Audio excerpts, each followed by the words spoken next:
What is up, guys? Wascals23 here, and today another video for you guys. It's not NBA discussion. This will be more of a sports discussion, overall, general sports. Who is the most dominant athlete? The question says in the title, who's the best athlete, but I figured you can't really do that. We'll say who's the most dominant. We're going to go 1 through 5 to make it short and sweet, quick to the point. Number 5, I'm going to start with Serena Williams. You might be scratching your head on that one. Serena Williams, what? Out of all people. Here's why. First of all, I don't want to discriminate against male or female.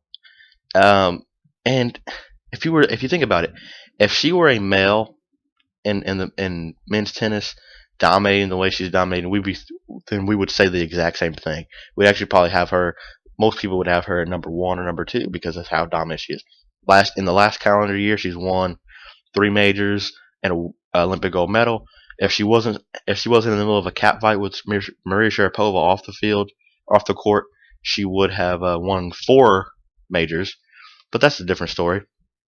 She's just so dominant. I think that there's only one player on the men's circuit who actually has an average serve faster than hers. She's so gifted. She's probably, to me, obviously I don't remember all the great, Steffi Graf and all those guys, all those girls. But she's definitely, in a lot of people's opinion, the greatest women's tennis player of all time. When she's locked in, she can do whatever she wants. She's so dominant on the court, powerful. She has power in her game, finesse in her game. She's just dominant. Going on to number 4, and I put Adrian Peterson on this list as the 4th most dominant athlete on the planet, because when has this guy not been dominant? In a position in the NFL that is almost forgotten, the running back position. And people are like, forgotten? What are you talking about? Here's why. Because you got quarterbacks. It's a quarterback-driven league. NFL always has been a quarterback-driven league. But back in the 80s, even in early 90s, and back in the day, 60s, 70s, it was more of a running back league. And you used to ground and pound, and then quarterbacks were kind of like an accessory. They were just kind of like there to make those necessary plays to get you touchdowns if you needed them. You got stuck.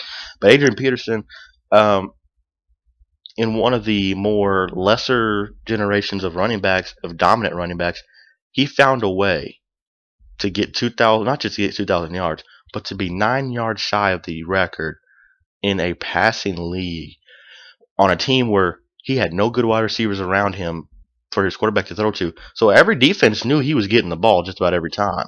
Every defense knew he was getting the ball. They knew the scheme for him. He averaged 6.2 yards per carry. Dominant athlete. Number 3, some of you guys are going to get upset. And this is not, I'm going to go ahead and preference my comments by saying I am not going to be a hater on this. I'm going to explain to you why. It's LeBron James. He's not number 1 or 2. He's number 3 because he is dominant. He's the most dominant NBA player by far. He can do it all: pass, shoot, rebound, block shots, play great. Just play all around great defense. He's 2-time champion. And we're going to go on to number 2. I'm going to come back to LeBron and tell you why he's there. Okay. Number 2 is Usain Bolt. What has this guy not done? What has he not done? 2 straight Olympics, won the 100 and 200 meter dash, and the 4x100 relay as well. Gold medal. So 6 gold medals for Usain Bolt, I believe.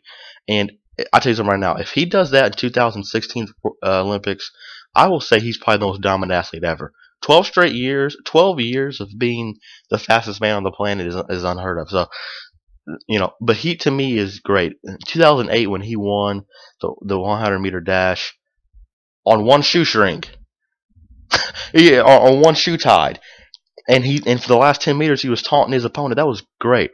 Number 1, and number 1 is Lionel Messi. You're probably saying, why a soccer player? I'm being dead serious. I'm a basketball guy. That basketball will always be my favorite sport. But you can't ignore what Messi's done. In a calendar year, he scored over almost 100 goals. Some people don't even do that for a 15, 20-year career at that same position.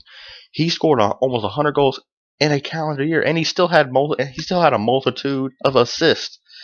He obviously hasn't won a World Cup yet, but I can't blame him for that because his defense sucks, his goalie sucks, and he doesn't have marquee players in the back. He has to carry the load every single night, and that's not, he can't play offense and defense like LeBron James can in basketball. So that's the difference. But the reason why I put LeBron at number 3 was because championship performances do mean a lot to me. LeBron has lost 2 championships and has won 2 championships. He was 7 seconds away from losing 3 championships and winning 1. So I can't really. He's dominant, but to put him ahead of Lionel Messi would mean he's otherworld. He's just. I mean, seriously, if he had won 4 championships at this point, yes. Messi, 4 straight World Player of the Year awards. I mean, he's won multiple, I think 2 or 3 European championships. The guy is unbelievable, and he has still got years and years to come. Now, I can make a strong argument for Usain Bolt at number 1 because just, everybody thought he was down and out. Oh, he got beat by Johan Blake in the World Championships the year before the Olympics. And he came out and dominated Blake again and said, "I will always be the greatest and I'll never be beaten." That was great. That was great TV. That was great promotion by Usain Bolt. I think he lost on purpose in the World Games just to go to the Olympics and dominate again. I think that he honestly did. But yeah, guys, if you agree, disagree, whatever, leave your comments down below. I love to see those. I think Messi's number 1. The number 1 dominant athlete, to be so small and to yet be so masterful, to be the maestro that he is in Lionel Messi is great to see. We all talk about LeBron James' size and things like that, but it's also great to see a little man show people that it's always about size and strength, that you can be little and still play great. Lionel Messi, number 1 in my opinion. Leave your comments down below. Leave a like. Don't forget to subscribe. TG information down in the link down below. See you guys later. Watch us on 3 signing out. Peace.